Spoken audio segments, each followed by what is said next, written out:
We're going to start in about a minute, okay? We're going to start our service in about a minute.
שיוויתי אדוני לנגדי תמיד כי ממני בעל אמות, לכן שמח ליבי ועגל כבודי, אף בבשרי ישכון לבטח.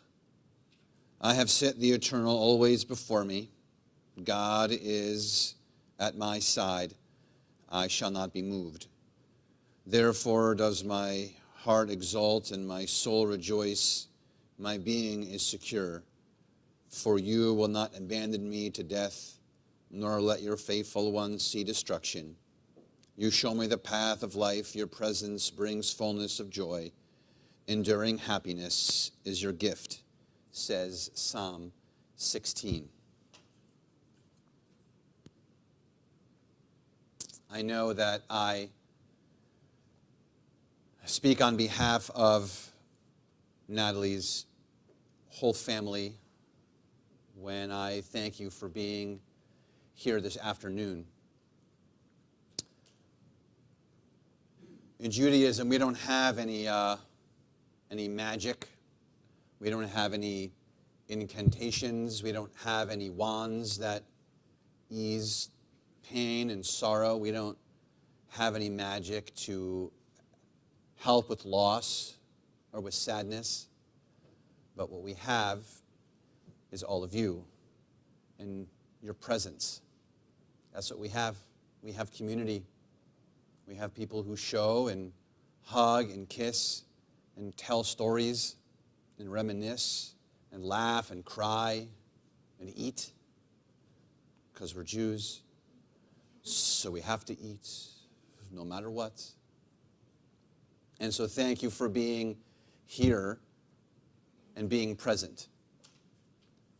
The bigger request, though, is that you're not just present today and tomorrow, but that the presence continues day after day after day and week after week when the check-ins should still happen and the phone calls and the hugs and the kisses. And so thank you for being here. Thank you for bringing your presence this afternoon to help as best as we possibly can in this very challenging and dark time for our friends. Death has taken our beloved Natalie. Our friends grieve in their darkened world. In their silence, there is lamentation. In their tears, there's loneliness. Lost in their sorrow, may they find the presence of loving friends. Hear them, O God, be with them. For Natalie's love that united us in life and which death cannot sever. For her companionship that we shared along life's path and which continues through the tenderness of memory. For the gifts of her heart and mind that brought us joy and happiness and is now a precious remembrance. For all these and more, we give our thanks to God. In this time of grief, we listen to the voice of our sacred scriptures that brings us the ever-new message of God's nearness. It tells us of our kinship with the Creator, in light as in darkness, in joy as in sorrow, in life as in death. This painful transition is difficult for everyone in the room because she made a difference to so many, but especially challenging to her family, to Eddie, to Barry, Zichrono Livracha, may his memory be a blessing, to Sharon, to Sasha, to Sam, to Belle, to Violet and Jasper, to Stefan, Lexi and Dana, to Scott and Scott, to Tina, Bear, Alexandra, and Remy.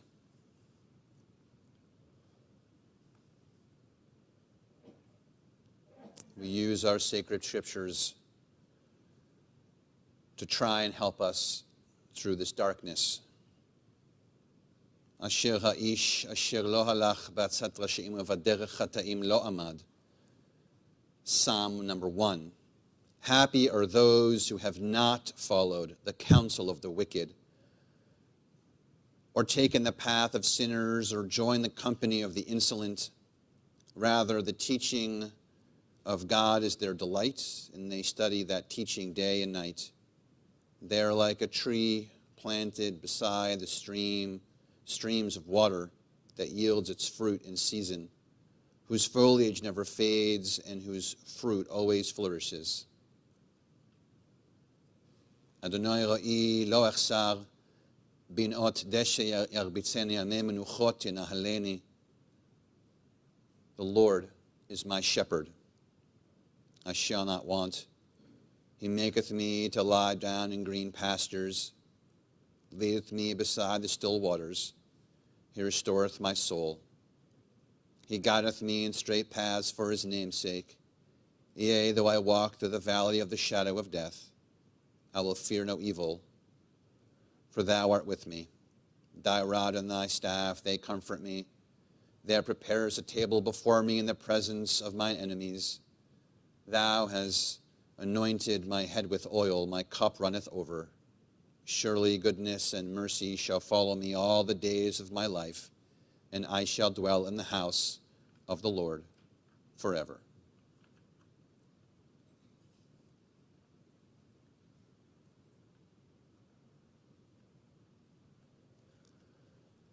And the words from King Solomon, most likely found in the book of Ecclesiastes and made famous by the birds.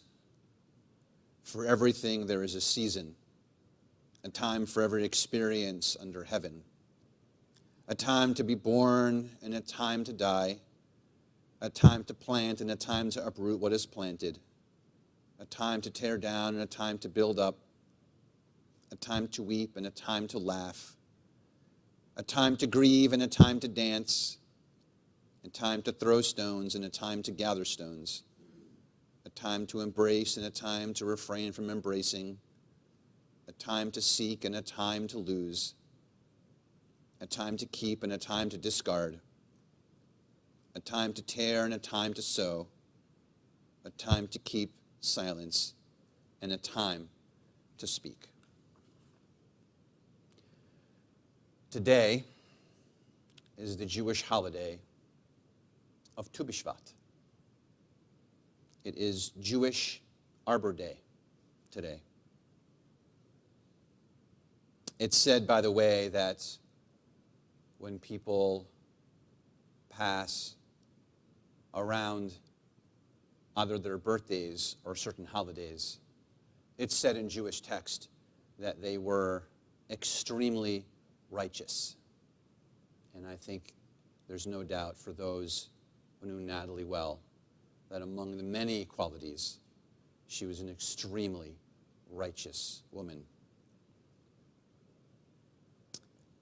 Tu B'Shvat teaches us about roots and how important having a strong foundation is. Not just roots, but root systems. Trees are a food source. They can protect us from the sun by providing shade. Trees clean the air for us and can withstand powerful storms. They interact with other trees through their root systems and find ways to renew themselves season after season.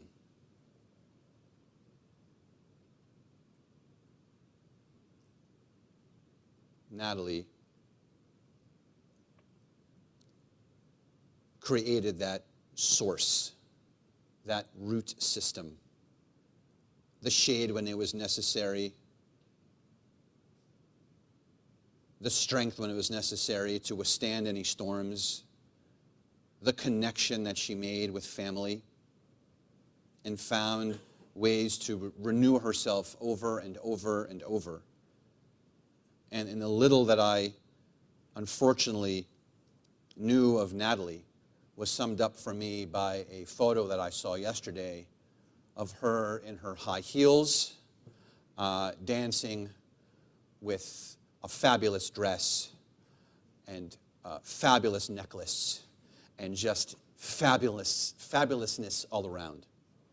And so what better person to create a root system for an incredible family, an incredible community, than someone like Natalie. To better hear about Natalie and know about her, her family are about to share some words with you. We're going to start with Scott, and then Tina, and then Sharon, and then Sasha, and then Stefan, and then Alexi, and then Alexandra, and then Remy.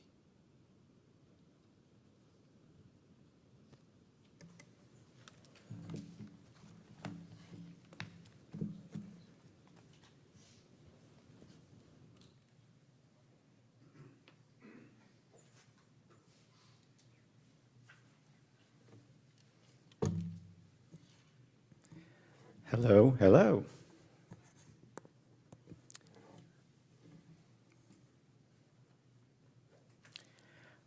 I am not the firstborn, so I'm really angry with Barry right now. And I just hope, Barry, that Mom is with you and she keeps repeating and repeating and repeating. So now you know what I've been through, and Tina.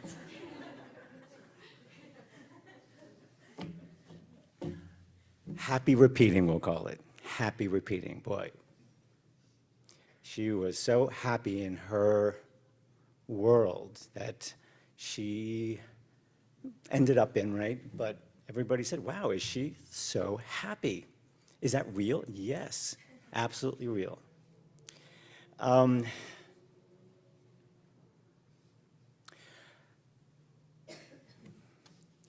So I'm sure if I asked everybody in this room, what would be the one word that would sum up Natalie June Rosenzweig Segall? Probably the answer for most people would be beauty. Beauty, and the second word would be beautiful. And most people would say inside and out after they said that, right? They'd say, she's beautiful inside and out. Yes, my mother was definitely beautiful inside. She was kind, never said a mean word, let things go all the time, did not judge. It was part of her nature. But no one can deny that the exterior beauty for her entire life was just magnificent. Movie star beauty. People would say to me especially when I was younger, what's it like to have such a beautiful mother? Isn't that a strange question? I don't know.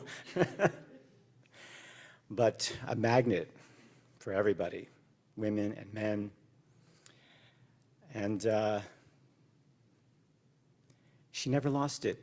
Even people that never met my mother, that met her in her 80s up till 90. Wow, your mother's really beautiful. Yes, always has been. And if I had my iPhone, I'd show them pictures, 20 years old, 40 years old, 60 years old. Beautiful.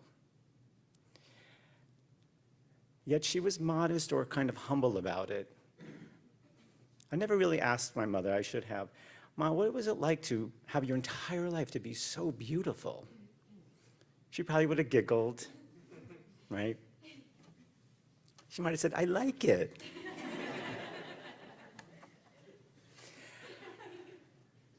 Now, she didn't start out quite as beautiful. She was a pudgy little girl. And one of her favorite cousins, who was almost like a sister to her, cousin Adrian, was born like a month or two after her, and Adrian was fairly tall, and the boys used to chase after Adrian and not my mother. That upset her. But just a few years later, my mother hit her teenage years. That's when she turned into the beauty that she has been. And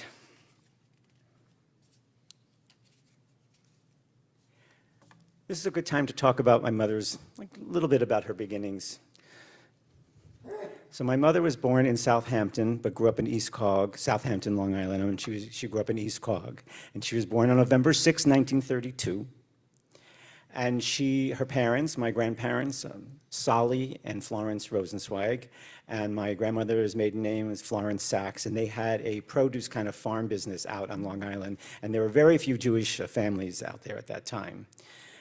It was kind of unusual to have ancestry where you have Jewish farmers, I thought. And somehow my grandfather ended up out there. I guess he was working for them, and so that's where they raised their children. And my mother had two older brothers, Don Rosenzweig and Rodney Rosenzweig, and she was the little baby girl. And of course, my grandmother was thrilled, and they doted on her, and they pampered her, and she was their little princess, always and forever. My mother also was close to her cousins out on Long Island, and her aunts and uncles. Cousin Pat, who's here today, is my mother's first cousin, and cousin Tina is here today, my mother's first cousin, both on Grandpa Solly's side.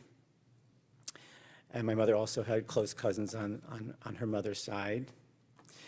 Gwen, I don't think Gwen's here today, but maybe she's listening. Cousin Gwen is very close to my mother, and I mentioned cousin Adrian also on the Sachs side. And so they had a lot of love and a lot of love between the cousins, and she grew up, I think, very happy with that kind of tight family. My mother had two aunts, one on each side, that did not have children. And throughout my mother's entire life, until they died, my mother really looked after them. That was Aunt Emma Rosenzweig on my grandfather's side, and my Aunt Shirley, my mother's Aunt Shirley, my great Aunt Shirley on my grandmother's side. So she was not only a loving daughter to her parents, but incredibly loving to her two aunts. And that says a lot about my mother, and I think Barry and Tina and I got a lot from my mother in that way. My mother also was close to Pat's brother, who's deceased now, Nathaniel. I wanted to mention Nathaniel, because I'm sure his family's watching. Hello out there. Actually, there's probably a lot of friends watching right now. Probably there's a big worldwide audience happening right now. My mother also had great friendships through her life. And at some point, my father, well, I'll get to that in a minute about my father and meeting my father, but I just want to say that there's a lot of people here I kind of want to thank for being so close to my mother and loving her and giving her such a wonderful life. All the cousins I just mentioned and the ones that I didn't mention, and her aunts and uncles and everybody. But my mother also had great friendships. The Springfield crowd, the Hersheys, the Usdens, the Halpers, the Kesslers, the Zarins. I'm sure I'm missing some in terms of the early Springfield years. And then we have her more later friends like Judy Gold is here, and Greta's here, and the Fromkins and the Chickleys and a lot of people like that. Just wanted to mention to all of you, thank you so much for bringing my mother so much joy and friendship and love, because it's really important. Anybody know if I'm forgetting anybody really important? Raise your hand. And of course, I have to mention, most important of all is, not most important of all, but very important is Uncle Patsy and Aunt Judy. To have a brother to my father, to be also his best friend, and with Aunt Judy, thank you so much for giving my mother such incredible joy and happiness through all those years. And of course, your children giving all of us happiness as well. Sandy and Ronnie and Nancy and Alan, My father, though, also was close to his, why am I talking about my father? I got sidetracked. Dad, you're still here. Okay.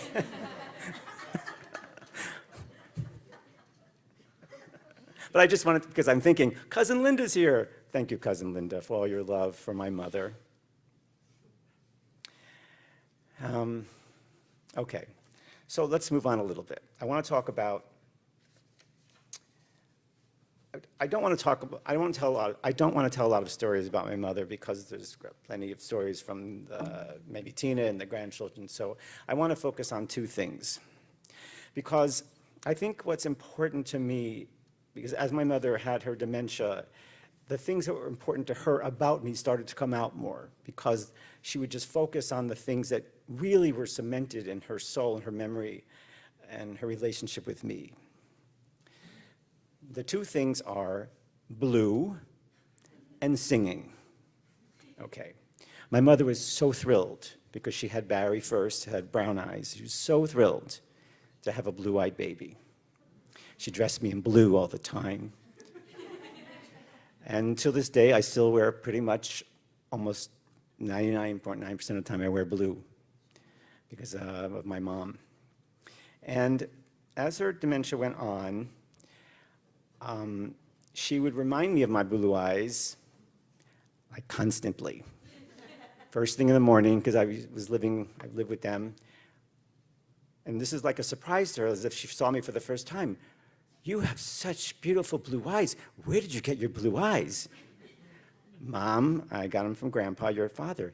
Oh, yeah, that's right. Literally 10 minutes, 15 minutes later, a half hour later, you have really blue eyes. I mean, this went on for several years, this surprised my mother. And so I'm wearing the color blue here, pink for my mother, which we're instructed to do.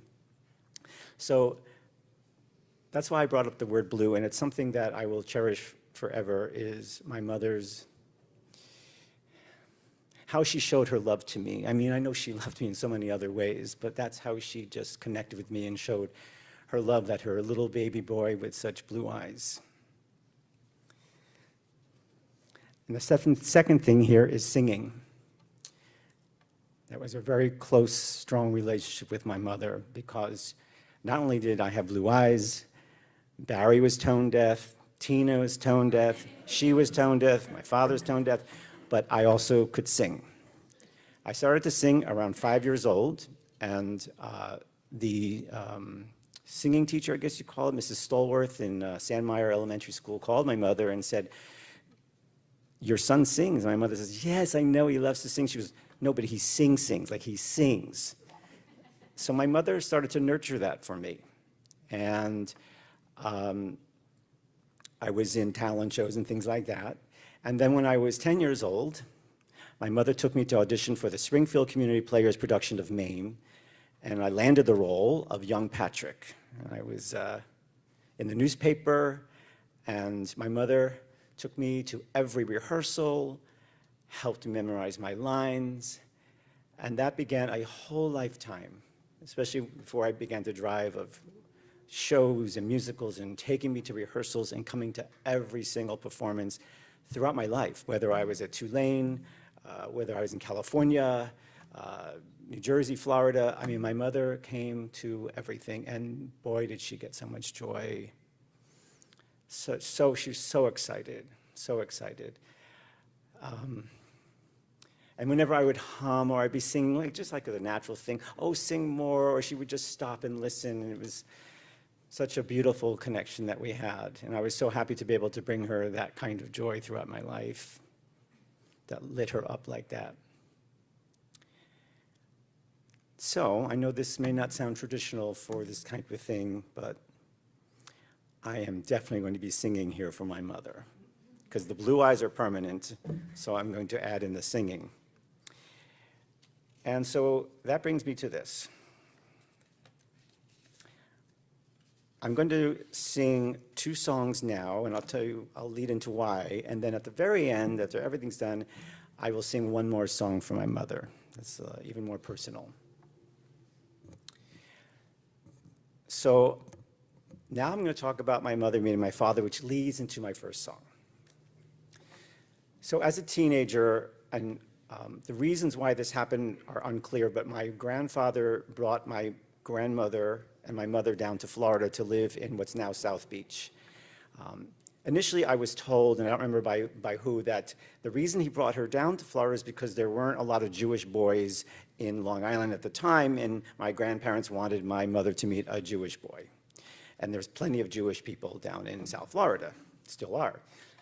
However, I think it had more to do with the produce business, and I think my grandfather was trucking bananas or something like that, and I think that whole Jewish thing is just not true. But she did end up meeting a Jewish boy. My mother was 17, and my grandmother and my mother would go to the 14th Street Beach, I think it was, in South Beach.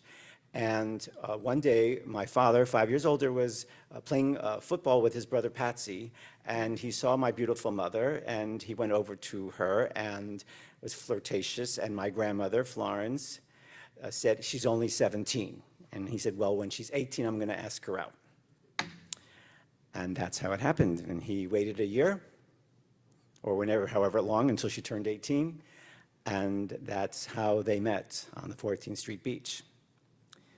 So there's a song that I sing, and I've sung this before, that is related to, the song is called Song on the Sand, and it's from a musical called La Cage aux Folles. And I just want to honor my mother meeting my father, because how would I be here otherwise? And so I'm going to sing my first song to my mother, Song on the Sand. So where is I have to put my thumbprint on that, right? To get that to open.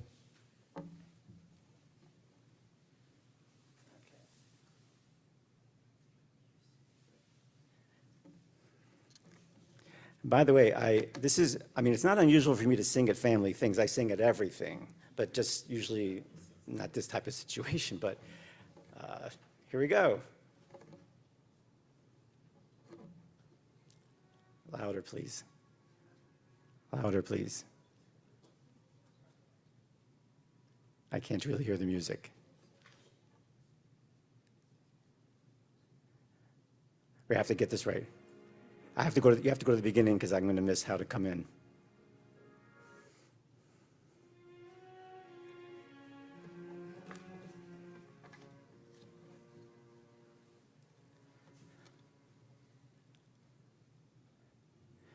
Do you recall that windy little beach we walked along? A little bit louder.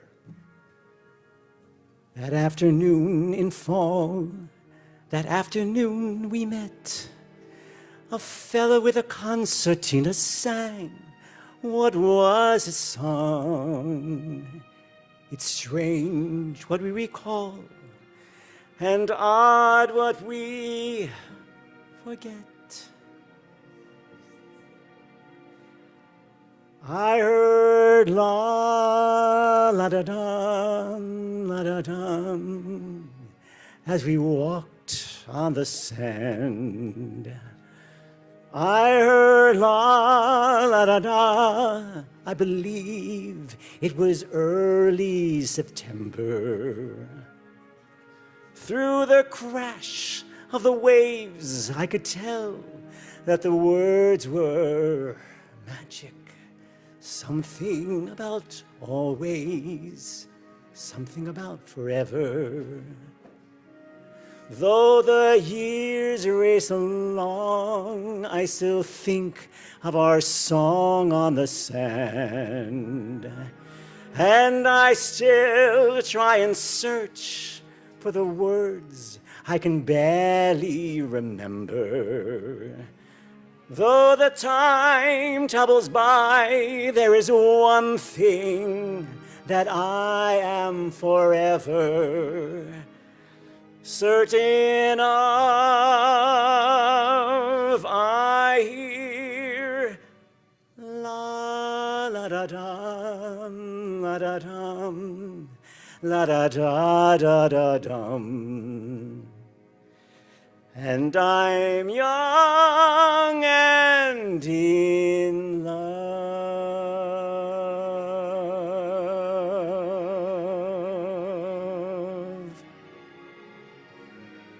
Mom, I know you're loving this. I believe it was early September. Through the crash of the waves, I could tell that the words were romantic. Something about always. Yes, it was always. Though the years race along, I still think of our song on the sand. And I still try and search for the words I can barely remember. Though the time tumbles by, there is one thing that I am forever certain of. I hear la da da dum, la da dum, la da da da da dum. And I'm young and in love.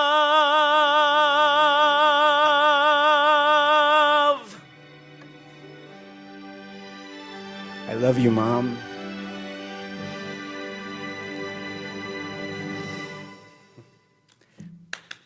You can clap. My mother wants to hear you clap. It's a performance. Okay. Okay. I have one more song now and then one at the end. Okay, so I'm in Guys and Dolls at Lake Worth Playhouse. It was canceled last weekend because there was a COVID outbreak. Not me, but COVID outbreak. And then it was postponed the final weekend till this weekend coming up.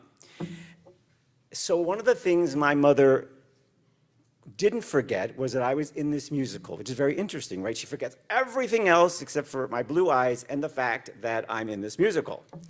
So for the past 2 months, going to rehearsals, and Tina's there taking care of them because I'm in rehearsals.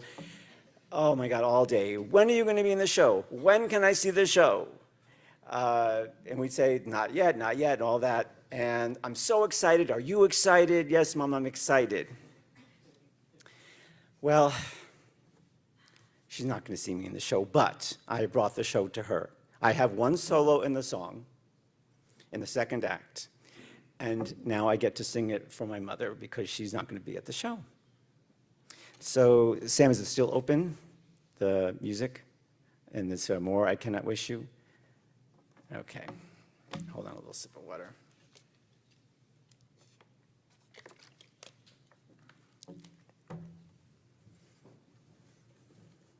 I am ready.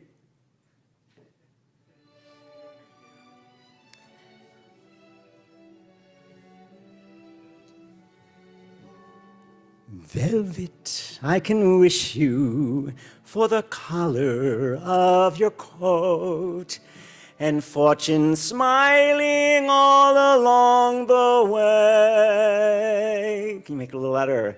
But more I cannot wish you than to wish you find your love, your own true love this day. Mansions I can wish you, 7 footmen all in red, and calling cards upon a silver tray.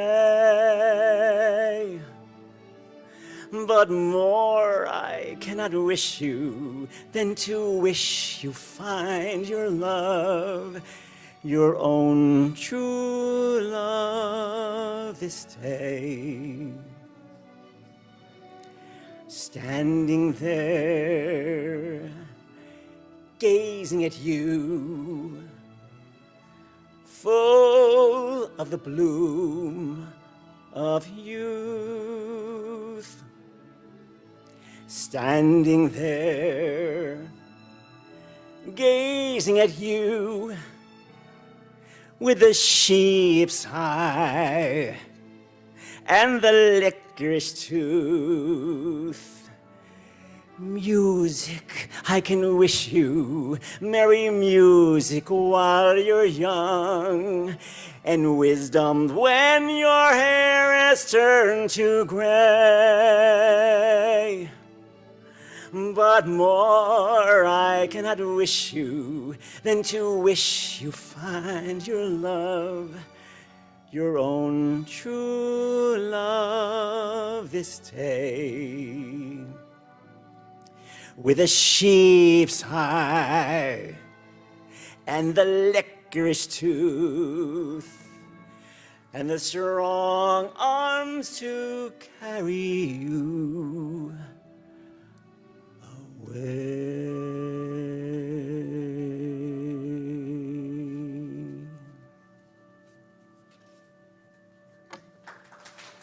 Thank you. Mom, I love you. I will sing for you forever and always.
Glad I gotta follow that one.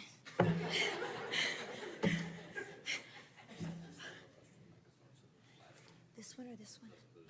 This one's shorter.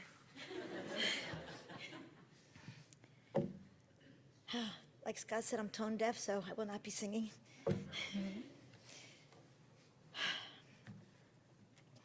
Just give me a minute, okay? Let's just.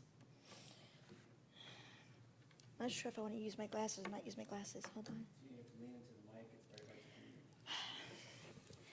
We know who the thespian is in the group. How's that better? Can we hear me? Yeah, unfortunately, I'm not the actor in the family, and I need a script, and I'm having to be reading. I can't ad-lib, so I apologize if I'm looking down, but I may end up ad-libbing anyway, but I don't know.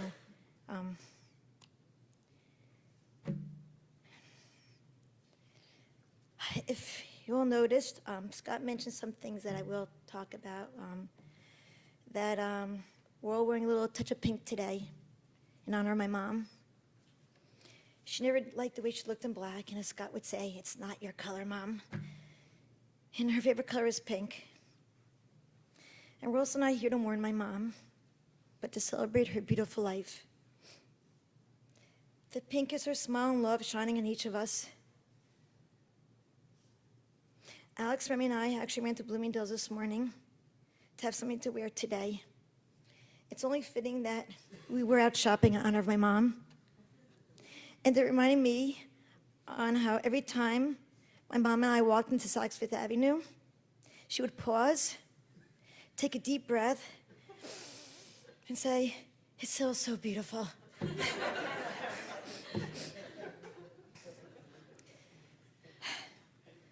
Mom, I don't even know where to start, but I'll try my best. Mom, today is about honoring you and sharing some of our stories. November 6, 1932, a beautiful baby girl was born, Natalie June Rosenzweig. This chubby little baby was soon a chubby young girl and tween until age of 16 years when she blossomed. From that moment on, Natalie June Rosenzweig would forever turn heads and be a beauty queen. Boys were attracted to you like bees and honey. There was even your crush named Barry, which to this day, I can't believe Dad let you name your firstborn son after your crush. Then Dad came along and swept you off your feet at the beach in Miami, and the rest is history. Mom, for as long as I can remember, you were the talk of Springfield because of your beauty. You were always a celebrity wherever you went. You dressed like a movie star every day, and every woman in town wanted to be you or be friends with you. Nothing was considered in style unless Natalie Segall wore it. Pink, sparkles, leopard print, and of course heels were your trademark. Not to mention that you were the only person on our African safari who had 5 outfits per day, and thank goodness for Goldie Hawn's movie Private Benjamin, camo was in vogue that year. But what people didn't know is that my mom may have been glamorous and dainty on the outside, but was a street fighter in the inside. I will never forget the time you picked me up at my apartment on 57th Street, and you told me to quick jump in the car and look out for police. As we sped off, I kept asking what's going on. And when you told me that you just bashed in the rearview mirror of a taxi cab with a crowbar, I had made the mistake of asking you why, and you said the taxi took your spot when you were trying to back into it. And you said, I showed him to never F with Hattie Duty. She used the real word, though. You taught me some very important lessons, life lessons, such as rules are meant to be broken. If you act like you belong, they think you belong. New Year's is for amateurs. To never take life too seriously, it's only dinner. And never take no as an answer. That came in handy when we were late for a flight when I was around 8 years old. Fashionably late did not work when catching a plane. But you needed to walk, back then, you needed to walk outside to climb up on a portable staircase to the plane. We were so late that the plane was already starting to taxi to the runway. They tried to stop you, but you snuck out the door and literally ran out on the tarmac in front of the plane to stop it. Well, I remember seeing the traffic control men waving their big hand lights, trying to stop you, but the efforts failed. Sure enough, the plane shut down its engines, and they brought the plane back to where the staircase was, brought the staircase out just for us to board the plane. The plane ended up being 30 minutes late just because of us. Life lesson, never taking no for an answer. You also taught me how to go after what I want in life. You had a gift of sneaking or flirting your way into any place, anywhere. Stadiums and arenas were your specialty. Going to the Super Bowl in the 80s when Giants were playing Denver and we flew out with no tickets to California. Sure enough, with your sparkle sequin Giants jersey on and your hair all dolled up in the beehive fashion, you bribed the ticket taker for $20 to let us in the stadium.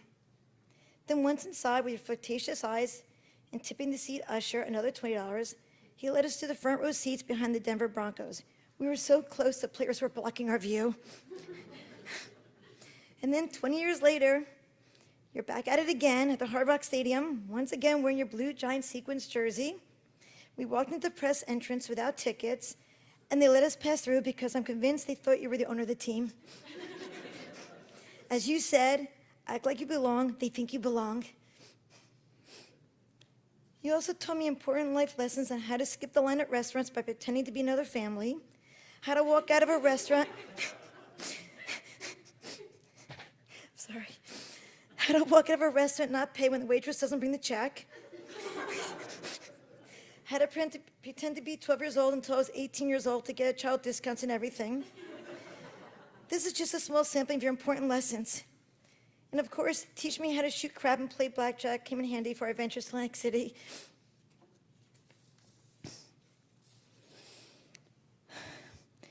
Growing up with you as my mom was definitely unique. Dad instructed us to never wake you up in the morning so you can get your rest.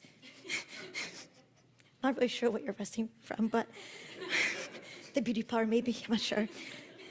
So that meant no begged lunch, and every day you would drop off lunch for me from Conti's Deli with enough food and snacks to feed myself and basically my entire class. Every day the class phone would ring, and all the kids were so excited because they knew my lunch had arrived. Then there were the days when you would always make my orthodontist appointments in late morning so we could have lunch and go shopping all afternoon.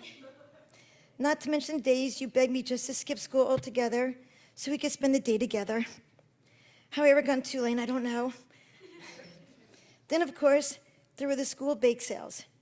Baking was definitely not an option, so you would buy the cake and then purposely mess up the icing on top to make it look like you baked it. And although you were a great cook, twice a week was more than enough, and Stanley's restaurant became our second home. And I learned from a young age, when I ever needed to reach you, I needed to call you at your so-called office, the Shop Beauty Salon.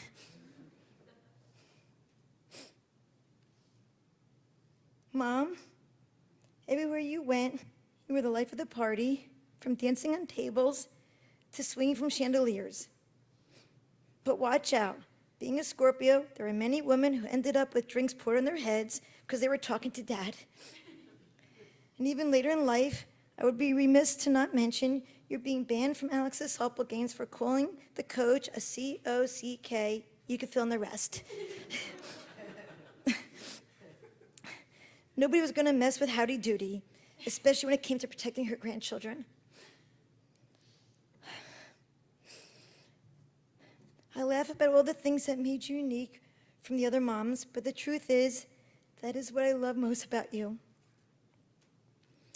Mom, you lived life big and never let the little things bother you.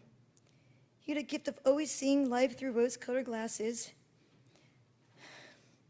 You laughed, and you found joy in everything. Our house was a house everybody wanted to go to because you made all my friends feel so welcome.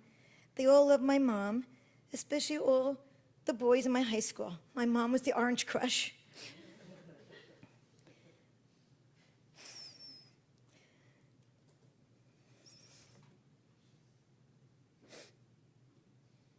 This is the tough part.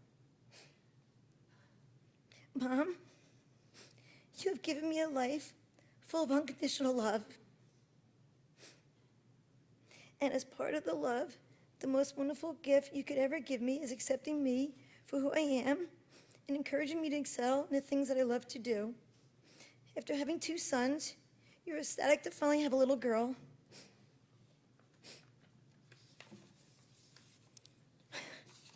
To be able to dress me in frills, laces, and dresses. But turns out your little girl hated dresses and frills and loved sports. A true tomboy.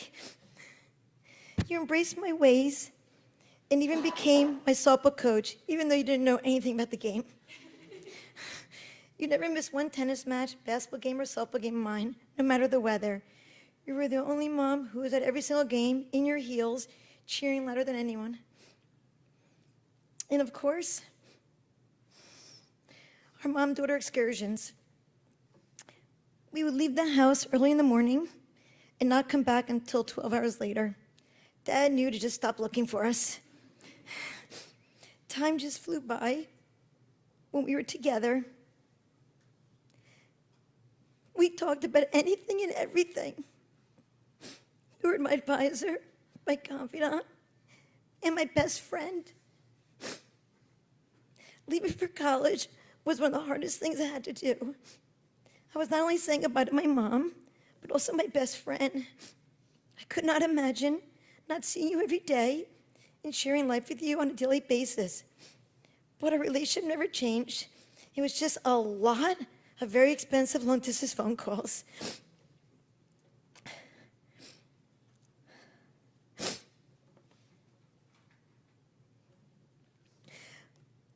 Ma, we've been inseparable since I could walk and talk. It didn't matter what we did. We always had so much fun and laughed as long as we were together. Whether we were skipping school to have lunch, shopping and more shopping, gambling, watching and betting on football, cheering on my Alex and Remy in their sports, getting our Starbucks, or just having a mom-daughter day. I loved every minute that we were together. And 2 became 4 when our special mom-daughter outings tradition grew to be the girls, you, me, Alex, and Remy.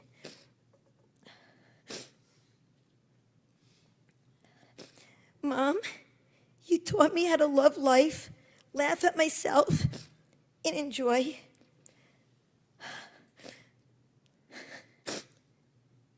But the most important thing was through our incredible bond and mother-daughter relationship, you taught me how special it is to have a mom who I could always depend on and be there for me. I learned from the best, and with each day, I try to emulate you and give as much love and support possible to my Alex and Remy. I will never come close, but will never stop trying.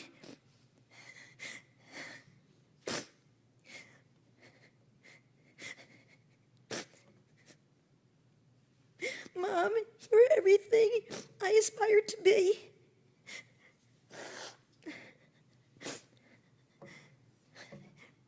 You are beautiful and strong. I've always admired your magnetism and how people are attracted to you wherever you go. I love having your zest for life, your spontaneity, your feistiness, your strong will to stand up to others, your sense of humor, and your chutzpah to go anywhere and do anything.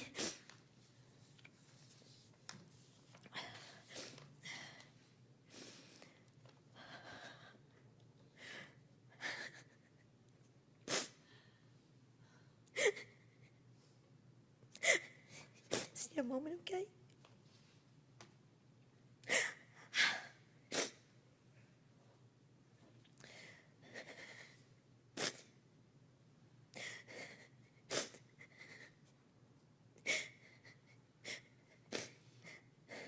Mom,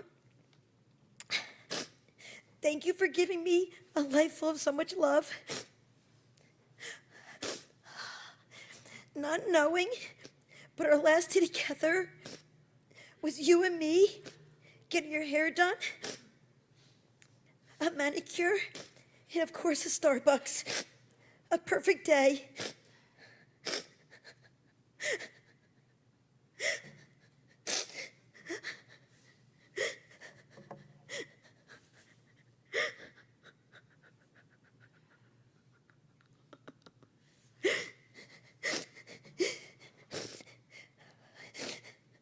You live life to the fullest, and the most beautiful gift is that you are forever young. I'm going to miss you beyond imaginable, having you physically by my side, being able to hear your laughter, hug you, and hold your hand. But I know that you're with me and we'll still always be together. When the sun shines, I will always know that it's you by my side. Mom, I know you have already lit up the heavens and splashed your pink everywhere. My mom, my best friend, my everything. And as we said to each other every day and every night, I love you, Mom.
was beautiful, Tina.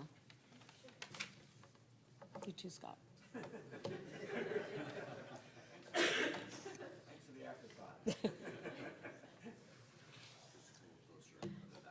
Okay.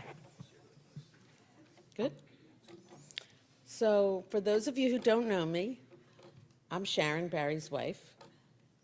I want to thank everybody for coming today.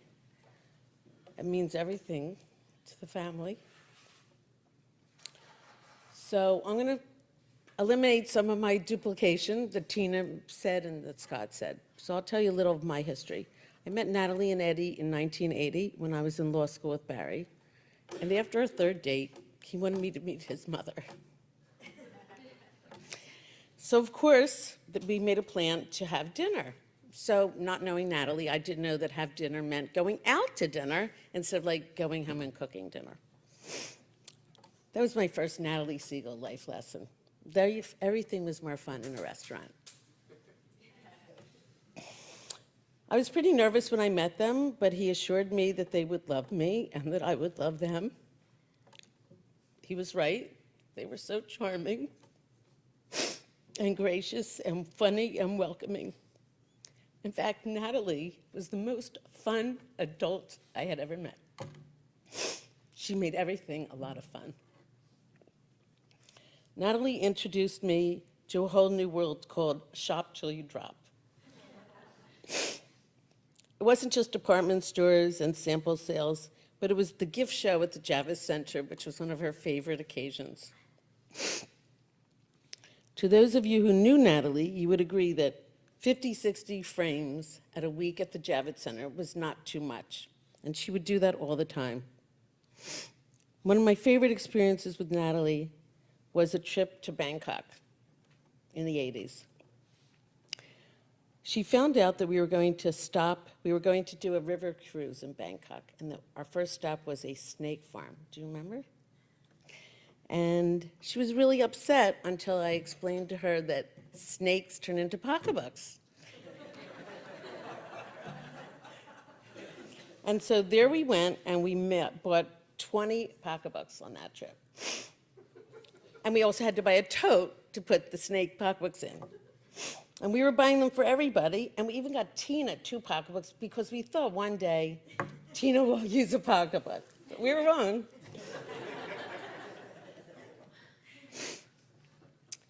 But my life with Natalie wasn't only shopping. She introduced me to many firsts. Natalie introduced me to my first scooped out bagel. I had never even heard of scooped out bagel, but it was her favorite thing, right? She introduced me to the world of party crashing. And there were many, many memories, beautiful memories. Natalie was always somebody that you'd want to sit next to at a party because she was so much fun and everybody came over to say hello to her. And Natalie was always so sweet and complimented everybody. She always would find something to compliment. She was so wonderful to my children. They adored her. Sasha being the first grandchild, the little princess who inherited the title. And all my kids, Alexi and Stefan, she thought were so cute and adorable. And they always wanted to sleep at Nana's house, right? Because Papa always made them ice cream sundaes, and they had so much fun. They came to all the games, all the soccer games, all the plays, all the attempts at being a little star, and she always made everybody feel very special. As many as you all know, Barry was the love of my life, and when we lost him, my relationship with Natalie went to a whole new level. She was really a wonderful person, and she always considered me part of the family, and I'll always love her. Thank you, Nana.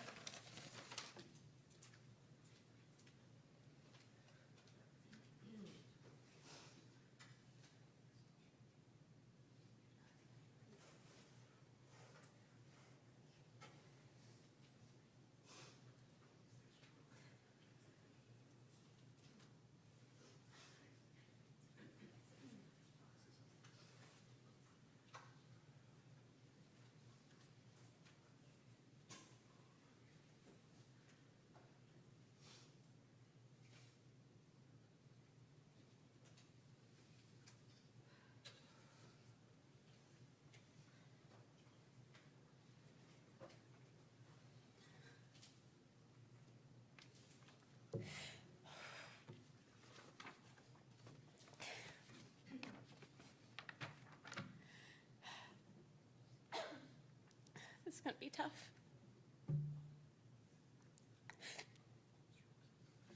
Okay.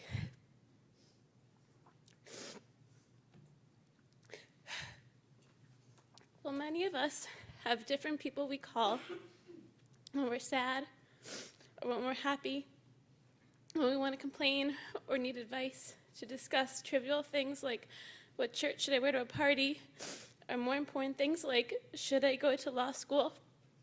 For me, my whole life, that was one person, my Nana.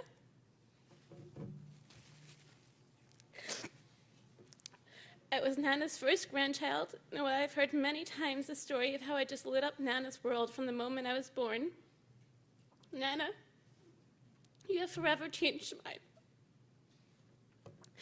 For those of you who don't know, since I was born, Nana had two places, a place by the beach in New Jersey and an apartment here in Boca. Many of my earliest childhood memories are with Nana. I remember being a toddler, sitting in her beach cabana, eating Mickey Mouse-shaped popsicles. I remember sitting for hours on her floor playing with Polly Pocket. It was Nana who bought me my first Barbie dream car, which was a very big deal when you're an 8-year-old little girl. Nana would always let me sit in her bathroom and get ready with her when no one else was allowed in. If you know Nana, this was a big deal because she was very serious about her makeup. We would lock the bathroom door, keeping Pop-Up out, and I would watch her put her makeup on for hours. I will never forget when Nana had a surprise for me. She cleared out a section of one of her makeup drawers just for me. Nana put some eyeshadow and perfume samples in my drawer so I could put on makeup with her. Nana was extremely fashionable, as everyone mentioned today, and had a closet full of beautiful clothes, shoes, purses, and jewelry. When it came to playing dress-up, nothing was off limits.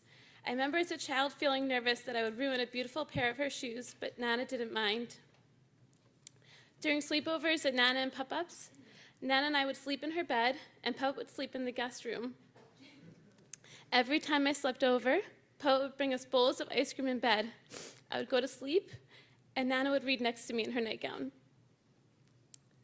While I was always very close with Nana, after my dad passed away, Nana truly became a second mother to me, driving down to Marlboro, picking me up, protecting me from the chaos around me, and teaching me important life lessons. During the summer months, Nana's apartment in the Jersey Shore became my second home. I lived there almost every weekend. Nana showed me how to be kind.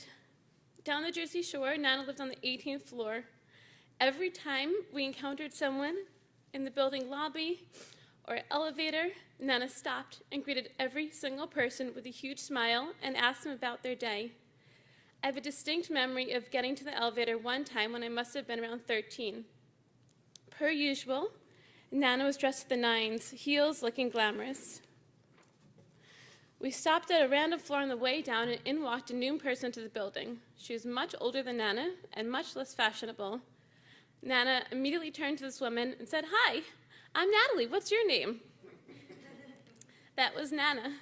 I remember thinking in my head, I hope I'm as nice as my Nana one day. When I went to college, Nana became my confidant and my best friend. I called Nana constantly between classes, walking around campus. She knew the name of every single one of my friends. And being that Nana was not your typical grandma, she knew the name of every single guy that had a sleepover party with each of my friends. Nana was famous for her Valentine's Day care packages. In high school, my brothers and I received boxes stuffed with candy. The contents changed when I got to college. My first Valentine's Day freshman year, a box arrived at the dorm.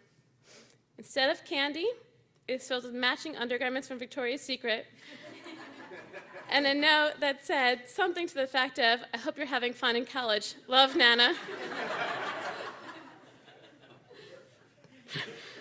I remember in college, two of my friends and I came down to Florida to visit. I just turned 18, and I asked Nana to take us to a liquor store. Nana said, "Okay."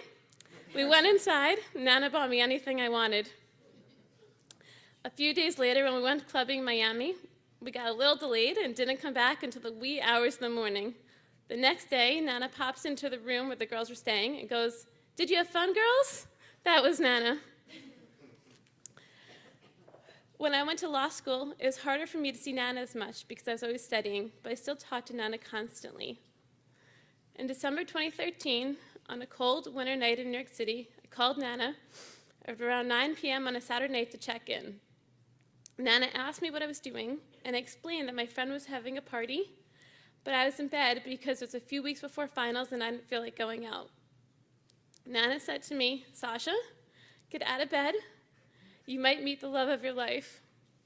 I listened to Nana, I got out of bed, and that night I met Sam. I am forever grateful to Nana. If you can't tell by now, Nana and I had many, many secrets together. The biggest secret I ever told Nana was in Thanksgiving of 2016. We were all at Tina's house for Thanksgiving, and I took Nana upstairs to Alex's room. While everyone was hanging out downstairs, I secretly told Nana that I was 10 weeks pregnant with Belle. I'll never forget how Nana looked at me that night.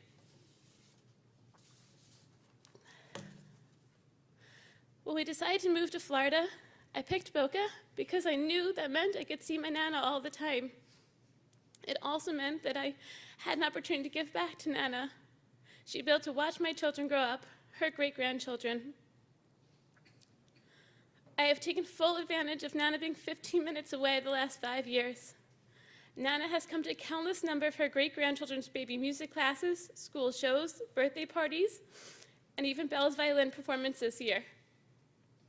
I started taking Nana for Mani Pedis every couple weeks. Every time Nana would get into the car with me, she would look at me and say, "You're my Sasha." And I would look at her and say, "You're my Nana."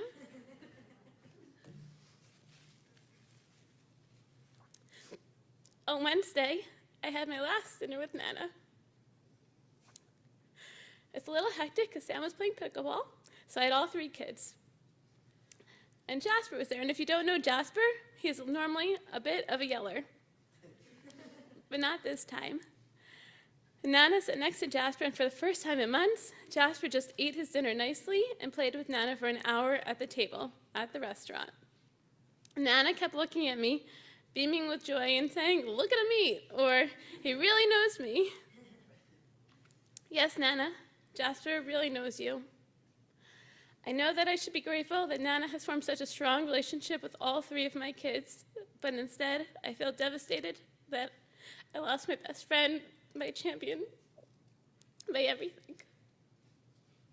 Nana, I will miss you every day the rest of my life, but I promise to remember everything you taught me, to be kind and live life to the fullest. I love you.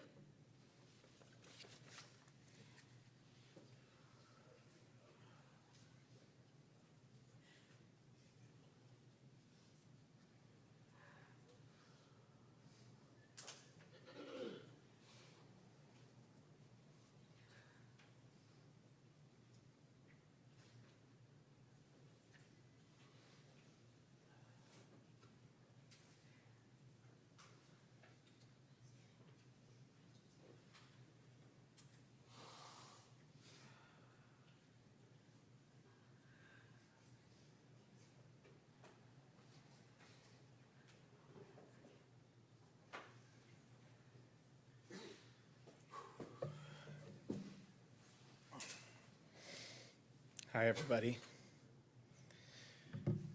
Let's all take a deep breath.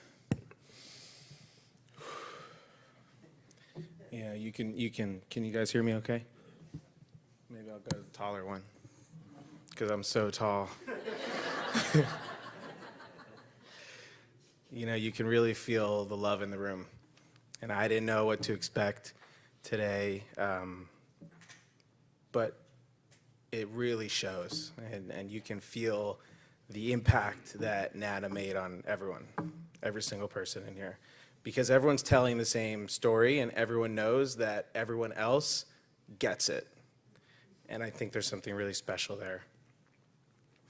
So, a little bit about me. I'm not sure where I would be today if I didn't have my Nana and Papa. So, Papa Betty, he taught me to be a man, taught me to be strong and brave, And Pop-Up also taught me to be genuine and compassionate and to care for others. Nana taught me that if I wanted something in life, to go for it, and that no one can stop you. She taught me to enjoy life and to live every single moment to the fullest. But most importantly, you see, I had a odd upbringing. You know, we all lost our dad when we were 9, and I just couldn't stay out of trouble to save my life. But Nana never judged me. There was nothing that I could do to make Nana make me feel 1 ounce less than perfect. And it wasn't until last night that I was writing the speech that I realized really what Nana taught me. And it's that Nana, the greatest gift that Nana ever gave to me was that she taught us how to love, and to really what to love means.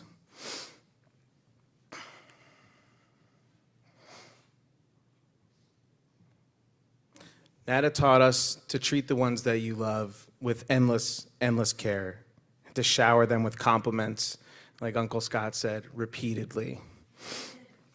There can never be too many words of encouragement for the people that you love, and that love and affection can really, truly turn the darkest day in your life into a ray of sunshine, or in Nana's case, a ray of pink and diamonds. And that's why we're all wearing pink today. But it wasn't just our family. I was on the phone with one of my longest best friends, Ian Bauer. I'm sure you all know him. And I told him what I was saying today. And he said, it's not just your family. Nana did that to everyone. Everyone that you cared about, she cared about. And that was Nana's gift. You met Natalie Segall, and wow, I've never met anyone like this in my entire life. And there probably will, we all will probably never meet someone like Nana ever again. That's how incredible of a person she was. She had a gift, and I will miss her very, very much. I can still picture, I would walk into the apartment in Boca, and she would, Stefan, just like that, every single time. I mean, that type of love is just, it's so natural, and I promise that there's no better feeling in the world than Natalie Segall running up to you with that big smile and just giving you a big hug and saying, wow, you look so handsome, or I love your shoes.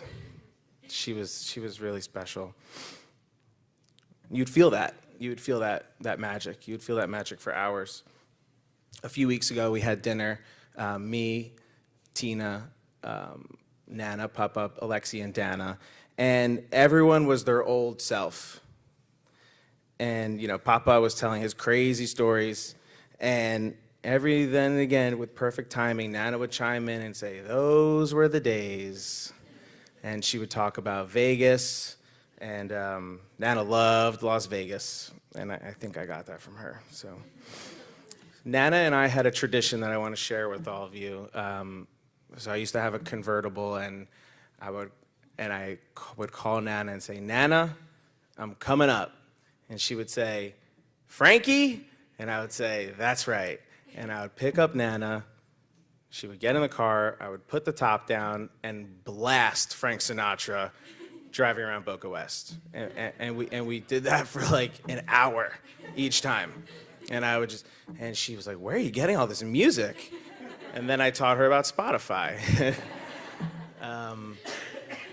But, you know, I have so many videos of, so Pop-Up would sit in the front with me, and then Nana would have the whole back seat to herself. And we only did it when it was sunny out. And Nana would just sit there, and the sun on her face, and her eyes closed, just listening to the music for an hour straight. And that was our special thing, me and Nana, and we did that countless times. Countless times. And then she would tell me one story, and this story makes a lot of sense after hearing everyone today. One time, her dad, Nana was very close with her father, and one time her dad brought her into New York City to see Frank Sinatra. And as Nana would say, oh, he was a big guy, my dad. And so they got to New York City, they got to the venue, and of course, they did not have tickets. And Nana and her dad walked straight to the front of the line, and her dad looked at her and said, "Don't turn around." And everyone's behind them yelling and screaming, but you know what? Nana walked right in.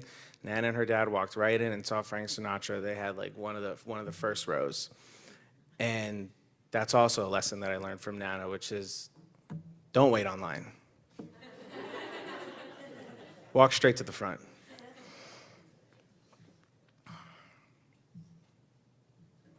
Not a lot of people know this about Nana, but she was actually a very spiritual person. She believed in signs. When my dad was alive, everyone would say that he had some kind of special connection with electricity, meaning, lights would turn on and off when he would walk into a room, or street lights.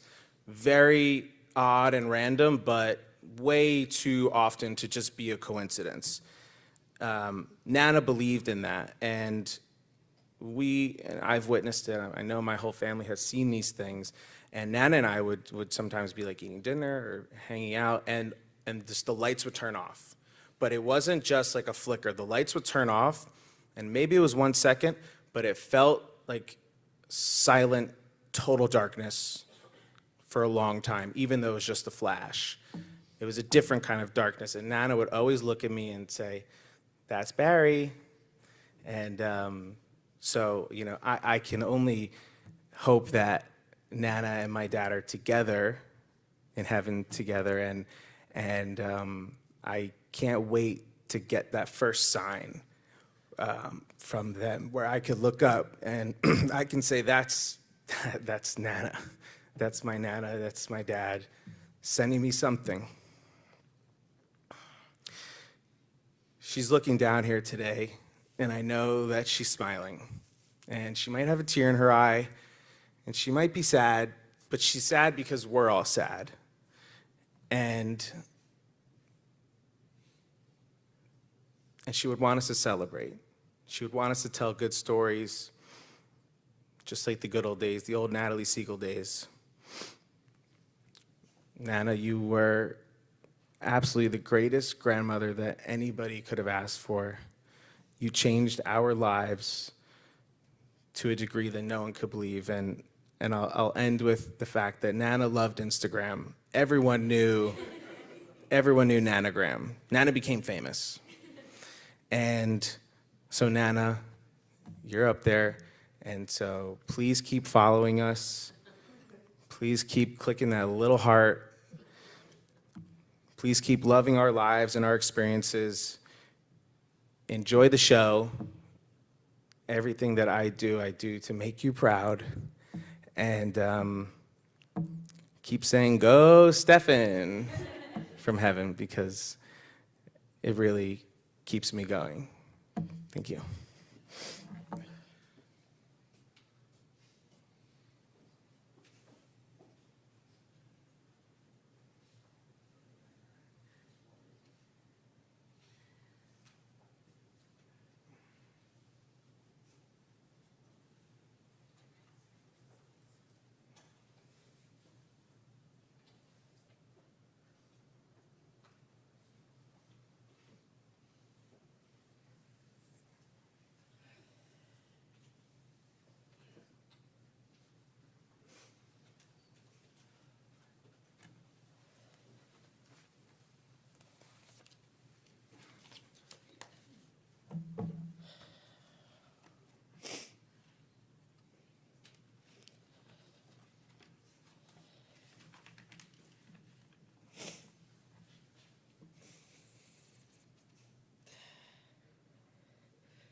Thank you, everyone, for coming today, and for everyone who called and texted and is watching the stream. Nana would be thrilled that you're all here.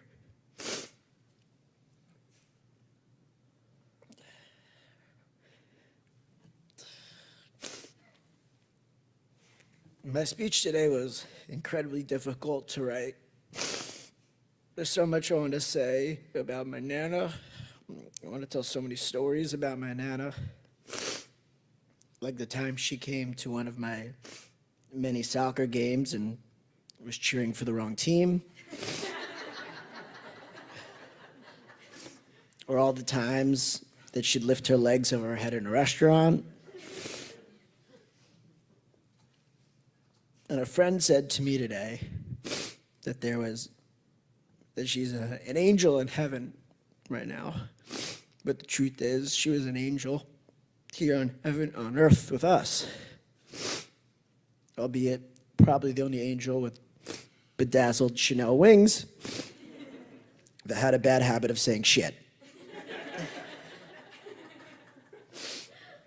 She was one in a million, and we're all lucky to be part of the Nana show. Nana was so beautiful and so glamorous, no matter the occasion, whether it was a family bar mitzvah, a trip to the Seagulls Nest, a Sunday soccer game. Her hair was done, her makeup was set, her jewelry was on, and that was true all the way up to the very end.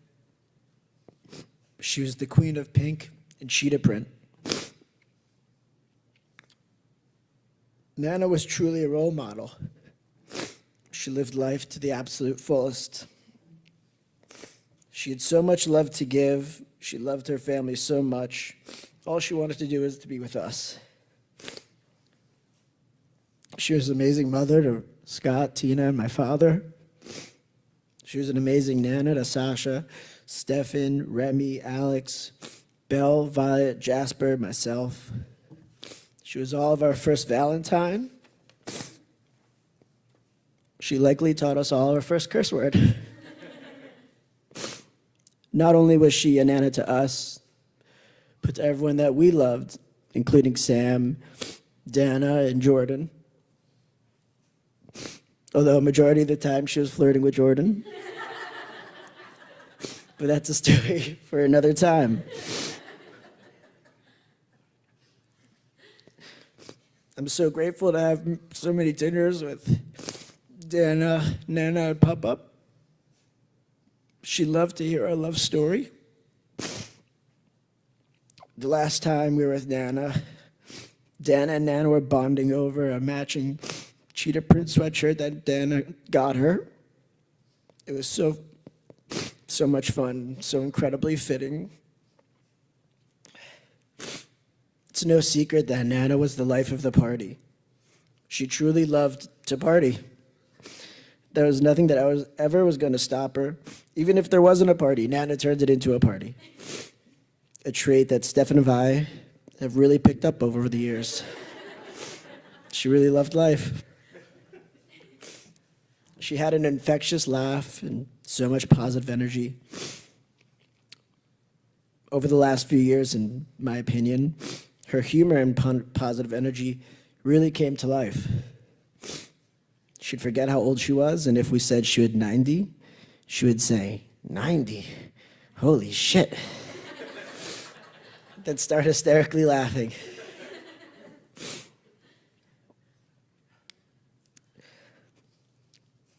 And more of a testament to her positive, loving nature, she never got upset seeing my pup lose his ability to see and hear. And sometimes she'd make fun of him right at the dinner table. She would laugh and we would laugh.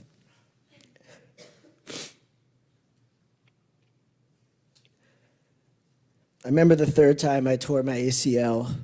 My mom dropped me off at Nana and Pop-Up's house at the Imperial House because me and my mom needed a little space. It was only me and Nana in the living room, and she wanted to see what my knee looked like. It was black and blue, and you could see the stitches, and I was limping around on crutches. And she looked at me incredibly seriously and said, "Does it hurt?" And before I could respond, she sat there laughing for 5 minutes, and we both laughed together. She had a way to make you laugh and feel loved when you were sad or in pain. She didn't even have to try.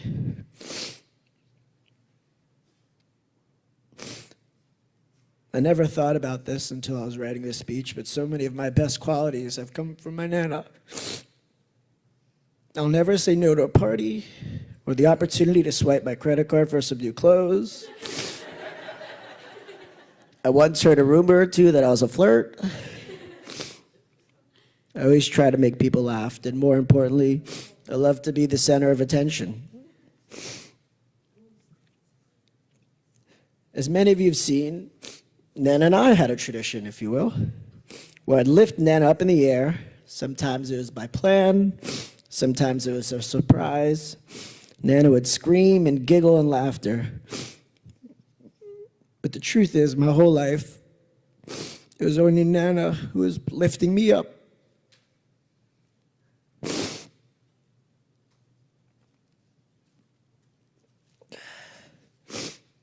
I'm going to miss you more than words can describe.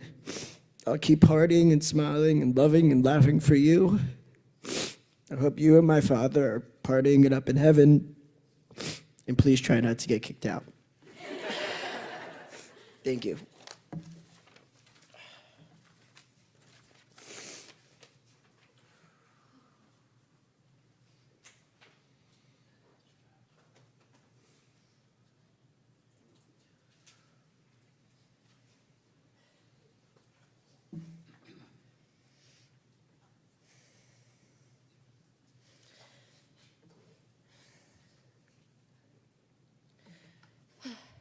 I will probably cry. Everyone can tell today there was only one Natalie Segall. Yesterday, my papa surmised it perfectly when he reflected on the beautiful memories they shared together from the early days of playful flirtation at the beach in Miami to building their dreams together of a family full of love and the exciting adventures and remarkable moments they shared as a couple over 69 years. Nana was the first and only love in Papa's life. There's only one Natalie. And to our family, there's only one Nana like our Nana. Nana was a firecracker in every sense of the word. In a crowd, you could not miss Nana. Nana's fiery hair could be placed in an instant, and if it wasn't her hair, she was dazzling in sequins, leopard print, or hot pink, but never at once. Nana had style after all. Then if you came up to get a closer look, you'd always be greeted with the most ecstatic and cute, "Hi!" And that just lit up your day, her smile beaming wide, adorned with her favorite coral lipstick. And that was just her style.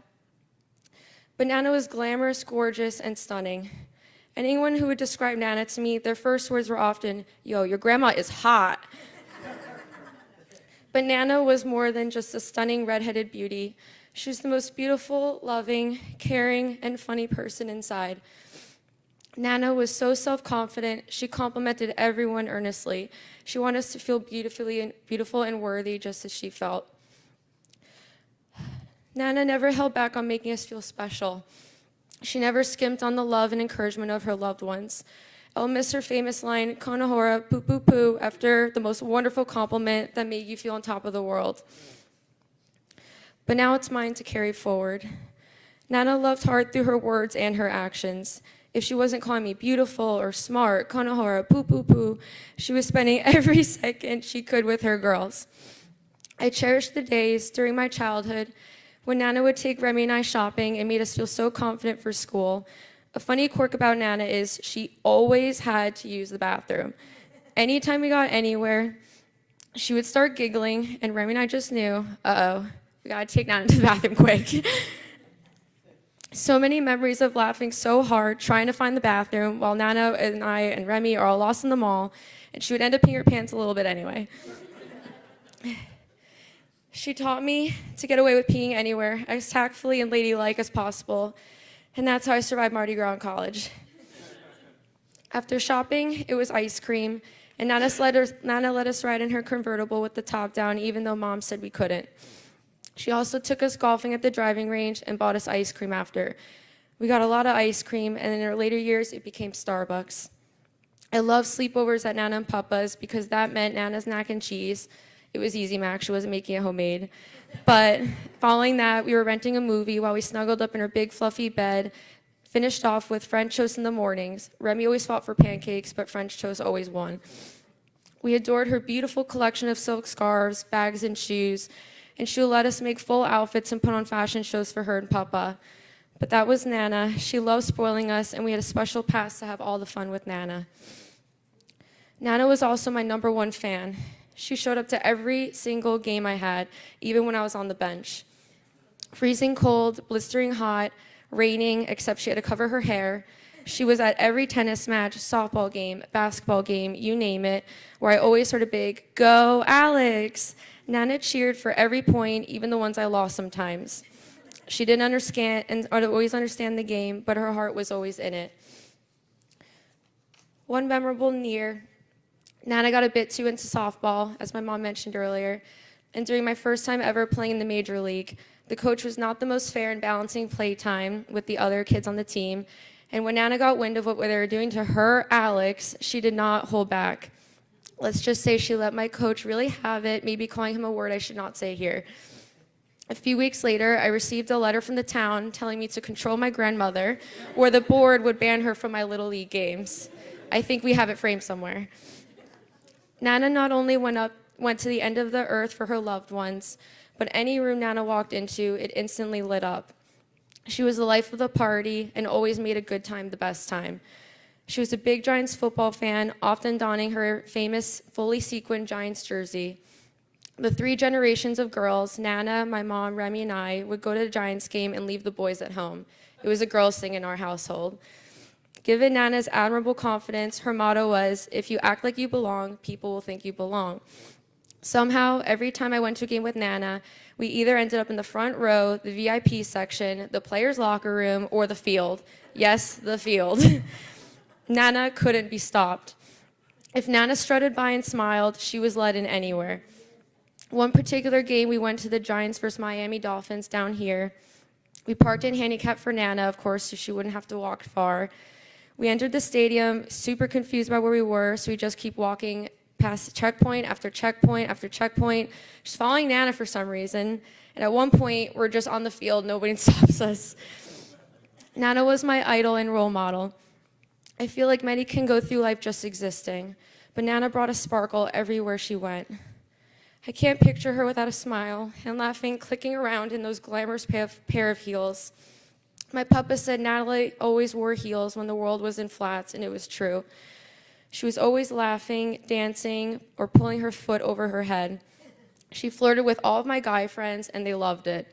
Nana was magnetic, and I admired that so much about her ability to charm everyone. Many places I had only brought Nana to one time, people would remember her years later. Was she the pretty redhead? Oh my gosh, your grandma's my favorite. Alex, your Nana just cracks me up. It would go on and on. Anyone could see that Nana was simply so special. Nana has shown me in her 90 years that life is what you put into it. She brought her beauty, her love, her joy, her silliness, her humor, her laughs, and her infectious positivity into all of our lives. She embraced life with open arms. She didn't let others' opinions get in the way of her good time, and she was able to laugh at herself. She danced on tabletops. She went everywhere she dreamed she could go. She stood up for her family. She didn't let anyone get in her way. Look out, world. Nana was a force you would not fight. Nana, you taught me so much. A woman can have her hair done, her nails painted, a great pair of shoes, but the inside, more importantly, is even more important and better. We can do it all, even in a pair of high heels. I miss my Nana so much already. I would give anything to hear her laugh again, to hear her tell me, "Kona ora, poo, poo, poo." I loved her little sayings and her pearls of wisdom that she would repeat time and time again. Her compliments followed by the konahora. If you act like you belong, people think you do. I pretty much landed Jordan because she told me chase him until he thinks he caught you. If you go on a date, always take mad money in case you get mad at him and you need to get home. And my favorite one, knockers up. I love you so much, Nana, but I know you're always going to be here with me. Every time I see the glimmer of a sequin, a flash of bright pink, or feel the sunshine on my skin, you're with me. I love you. Huge moi, and I love you this much. Nana, you're such a beautiful person. Konahora, poo, poo, poo.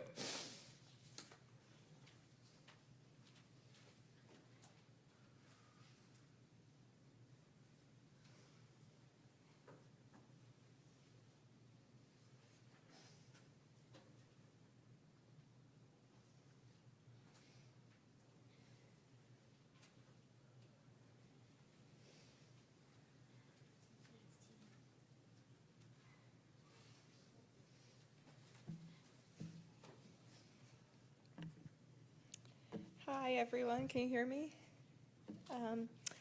So,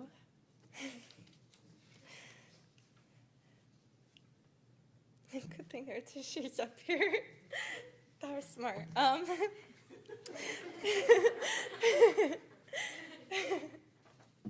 How can...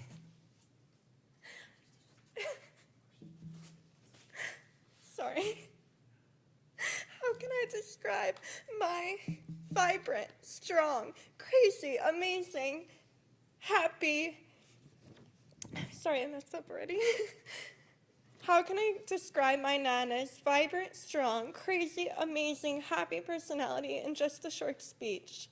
Everyone here knows Nana is a fabulous queen. Everyone here knows she loves her pink, sparkles, high heels, hair, makeup, and nails.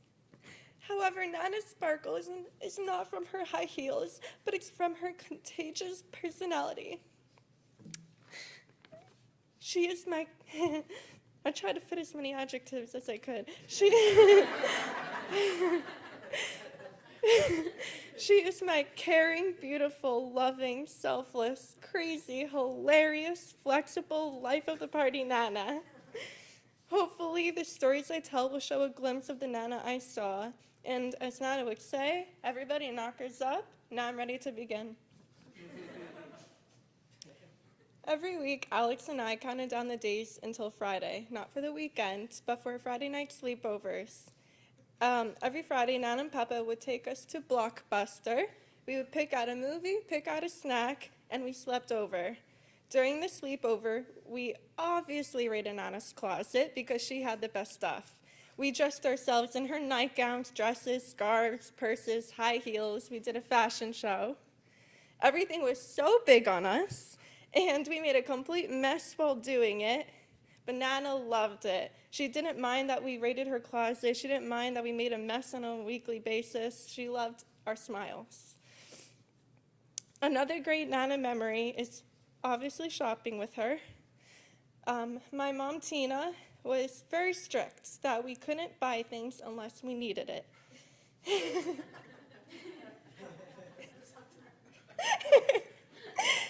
But Nana would try buying things without telling her, or try taking the blame, or try making up some excuse why I needed the newest bottle cap necklace everyone is wearing. That was our special Nana and Remy time when I told her all the hot gossip about my life. And of course we wouldn't leave before getting a hot pretzel from Auntie Anne's Pretzels.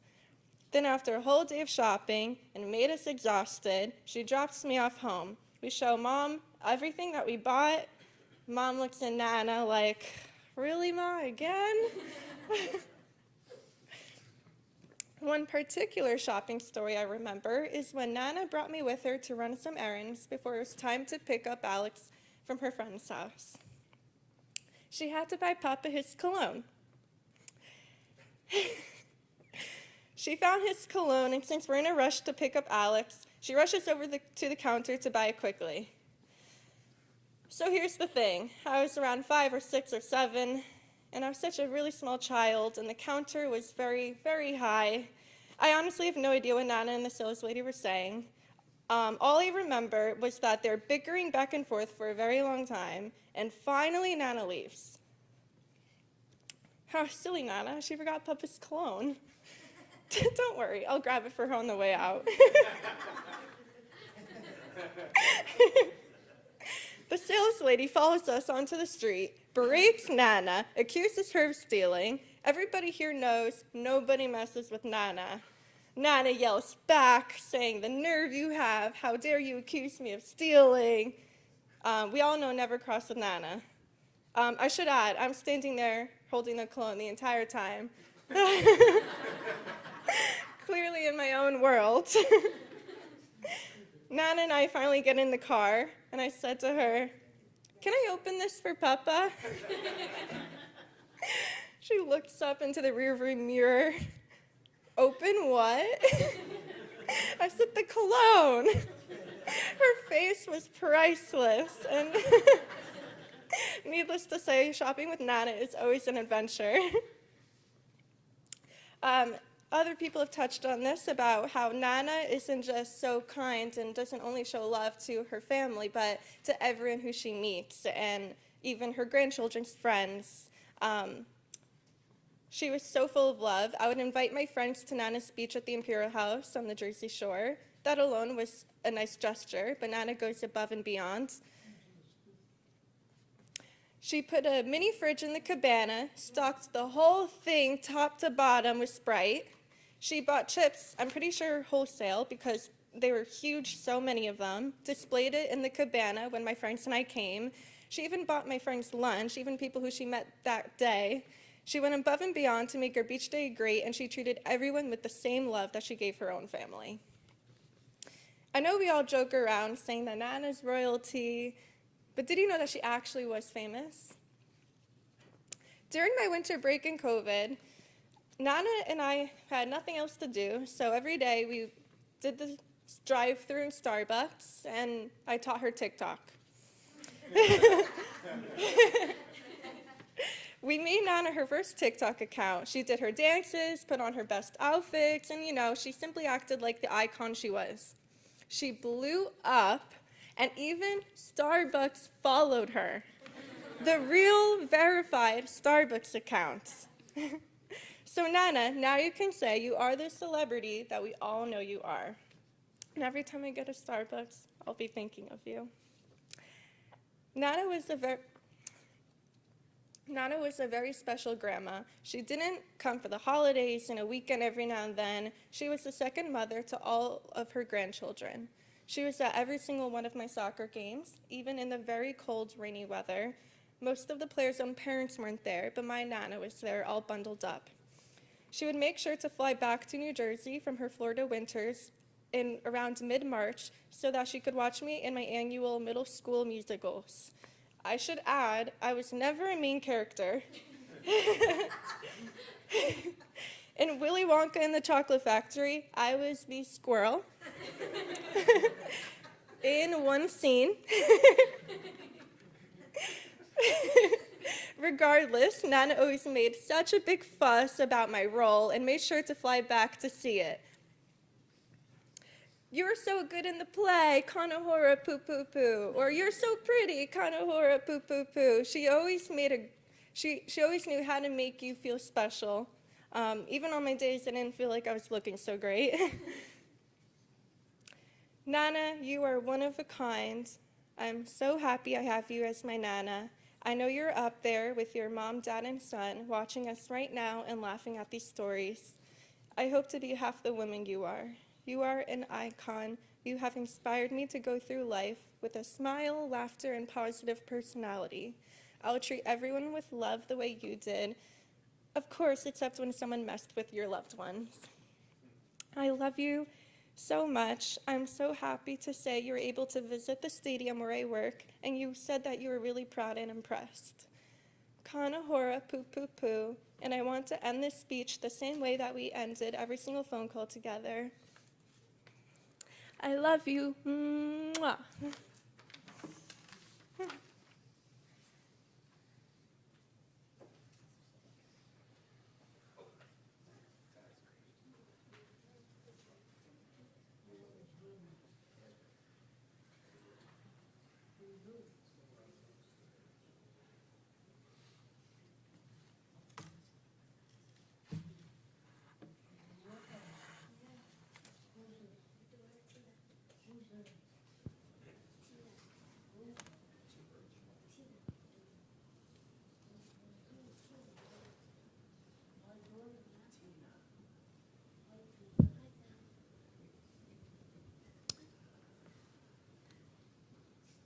Let's stand for El Malei Rachamim, the traditional prayer of mourning.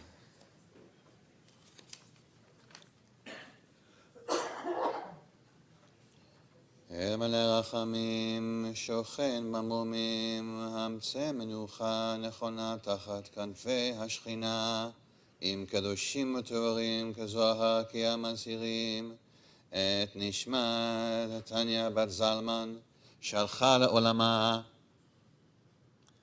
ברחמים יסתיריה בסתר כנפיו לעולמים, ויצרו בצור חיים את נשמתה, אדוני הוא נחלתה, ותנוח בשלום על משכבה, ונאמר, Amen.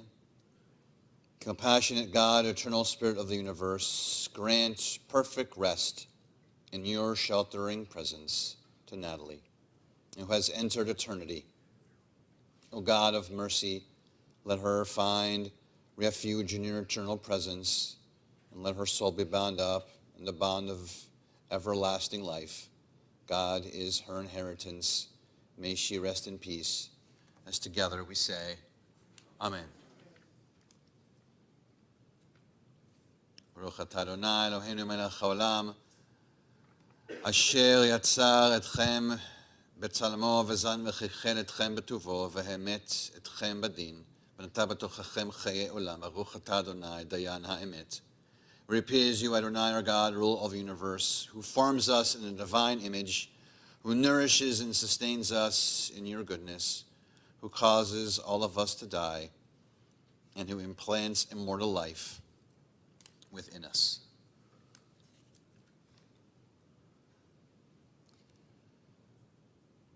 Receive in mercy, O God, the soul of our departed Natalie Segall. Grant her that everlasting peace which you have prepared for us in the world to come. God, help us to understand that grief and love go hand in hand, that the pain which loss inflicts is the measure of a love stronger than death. Though we cry in the anguish of our hearts, may we be like children who know that their parent is near and who cling unafraid to the trusted hand.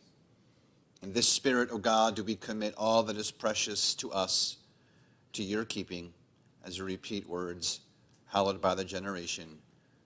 Kaddish Yatom, Mourner's Kaddish. Yitkadal v'kadash shmei rabba, b'alma divra chirutei v'amlich malchutei, v'chayechon v'yomechon v'chaye dechol beit Yisrael, bagala v'zman kariv v'imru amen. Yehei shmei rabba mevorach leolam ulmei ulmaya, yitbarach v'yishtabach v'yitpa'a v'yitromam v'yitnaseh, v'yitadar v'yitale v'yitalal shmei dekudesha brichu. Leila min kol birchata v'shirata, tushbechata v'nechemata, damiran ba'alma v'imru amen. Yehei shlomo rabba min shemaya, v'chaim aleinu v'al kol Yisrael v'imru amen. Oseh shalom b'imromav, hu yaseh shalom aleinu v'al kol Yisrael v'imru amen. May God grant peace to those who mourn and comfort all the bereaved among us, as together we say, Amen. Please be seated.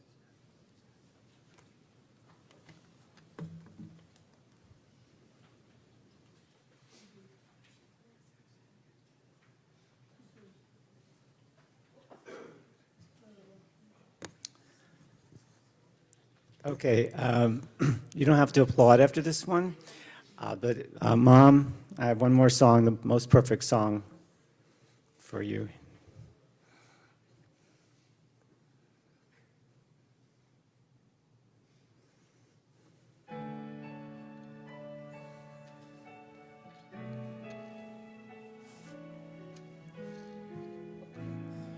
What do you give to the lady who has given all her life and love to you? What do you give to the reason you are living? I could window shop the world before I'm through.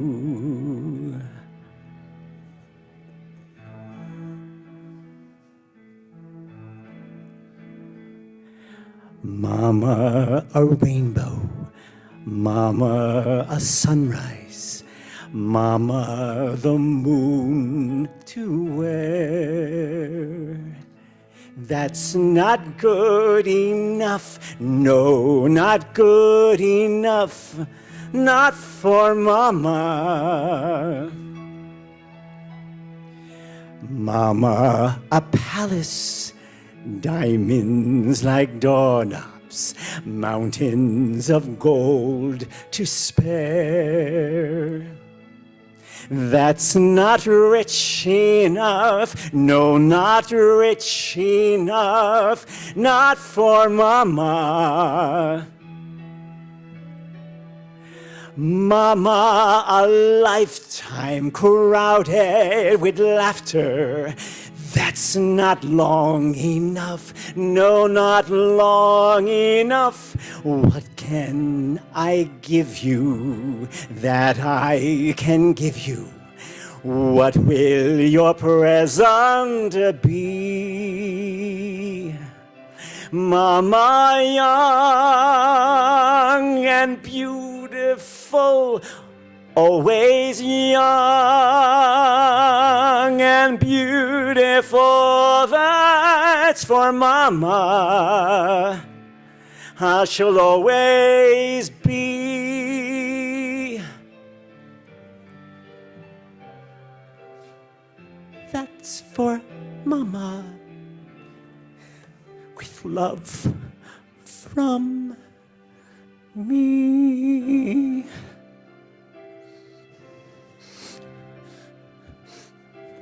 I love you, Mom.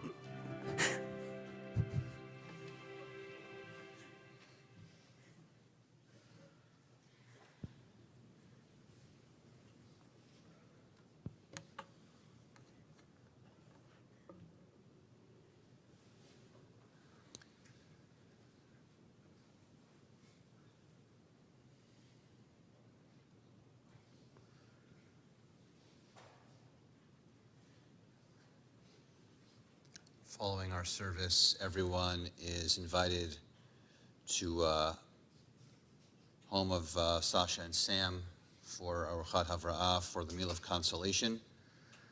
So that's immediately following our service. And then again, tomorrow, there will be a period of greeting and Shiva from 1 p.m. to 6 p.m. at 4:30 p.m. tomorrow. Again, at the home of Sasha and Sam.